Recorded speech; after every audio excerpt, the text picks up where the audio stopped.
Ce soir sur cette fort belle enveloppe blanche que les monégasques ont reçue la veille ou le lendemain de Noël selon les cas, et dans laquelle on trouvait soi-disant un journal d'information.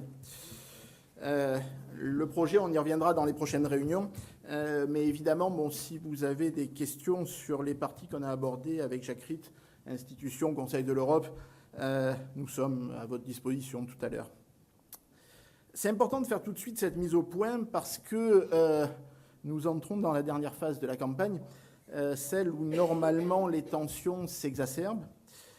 Et avant même cette dernière ligne droite, nos amis de l'UM, qui plus est une veille de Noël, ont déjà mis la barre très très haut en matière de mensonges, de calomnies, de haine palpable. 12 pages, sur les 12, à peu près 8, uniquement destinées à flinguer au bazooka Horizon Monaco, sans l'ombre d'une proposition. La méthode est un peu surprenante pour des gens qui prétendent vouloir une campagne digne, des gens qui ont cru utile de signer une charte d'éthique et de la rendre publique. C'est mystérieux, c'est incohérent, parce que sitôt on la rend publique et sitôt on la bafoue, avec le condensé de mensonges que contient cette chose. C'est pas parce qu'on est en campagne électorale qu'on a le droit de raconter n'importe quoi, de sortir n'importe quelles accusations, de dire ou d'imprimer des mensonges flagrants. Nous avons toujours dit que nous répondrions aux insultes par des propositions. C'est ce que nous avons fait dès le 19 décembre. Ils doivent quand même savoir que s'ils continuent dans cette voie des mensonges de caniveau, nous réservons nos droits par rapport à des demandes de réparation. Ce journal...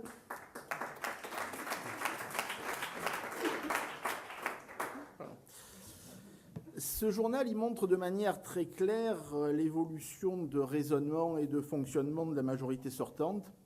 Le mensonge est devenu la règle, ou plutôt c'est ce qui est vérité absolue, c'est ce que dit l'UM, et c'est les autres qui sont des menteurs.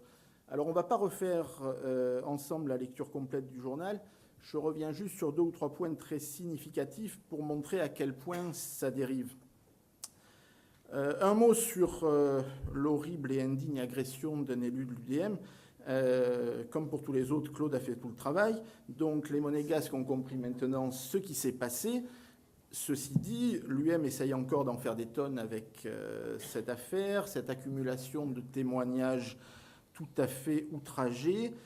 Le problème, c'est qu'apparemment, quand même, aucun de ces juges de moralité n'est allé apporter son témoignage à la justice.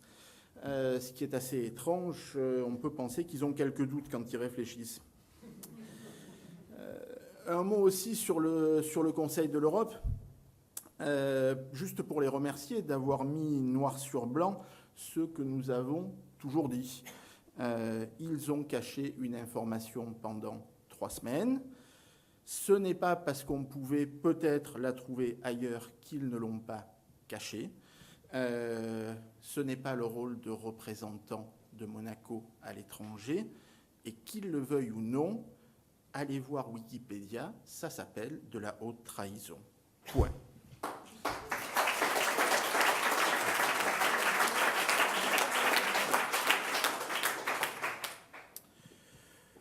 Comme il faut que je laisse quelques minutes à mon président pour conclure, je vais passer sur tout le paquet d'autres mensonges, sur le financement de la campagne, sur la légendaire paresse des élus de Rassemblement et Enjeu, sur plein de choses.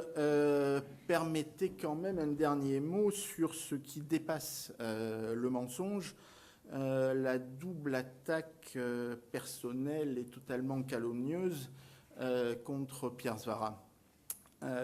Pierre est là, il est à votre disposition maintenant ou plus tard pour vous répondre. Il décidera lui-même si l'affaire doit en rester là ou pas, mais sachez quand même 2 ou 3 choses.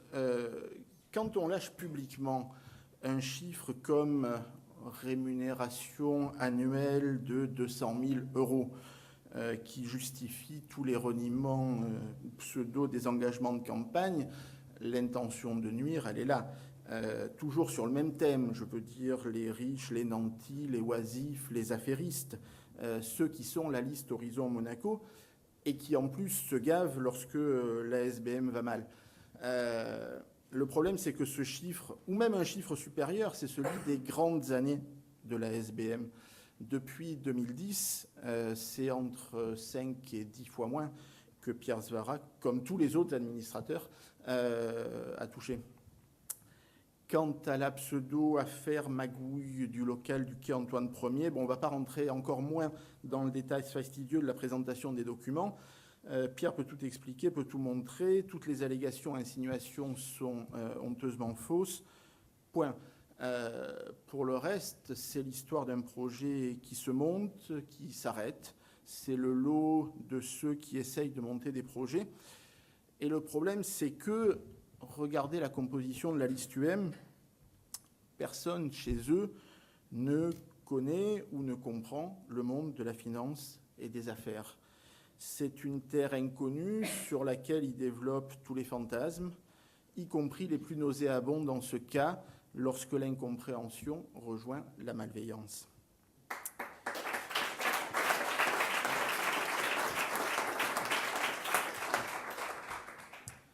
Évidemment, on ne rejoindra pas l'UM sur ce terrain des attaques personnelles calomnieuses, mais quand même, s'il vous vient l'idée ou l'envie de creuser un peu certains passés pas très anciens, vous trouverez facilement quelques détails de l'histoire que ces signataires de belles chartes d'éthique semblent avoir oubliées.